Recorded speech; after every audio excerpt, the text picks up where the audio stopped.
আপনি যখন ইন্টারনেটে বা রিয়েল লাইফে হিজাব পরা মেয়েদেরকে নিয়ে হাসি ঠাট্টা করা মানুষজন খুঁজে পাবেন, তখন আপনি নির্ঘাত ধরে নেবেন ওই বেটা একটা লুচ্চা।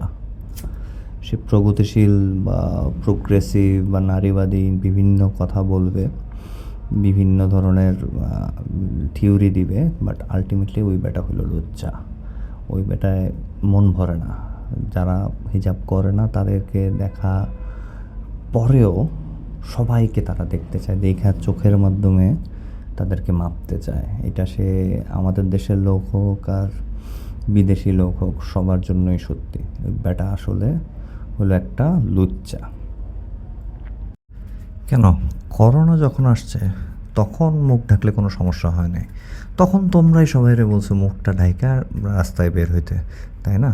তো এখন যখন মানুষ স্বেচ্ছায় সেটা পড়তেছে তখন তোমাদের এত চলে কেন? হ্যাঁ, কেন?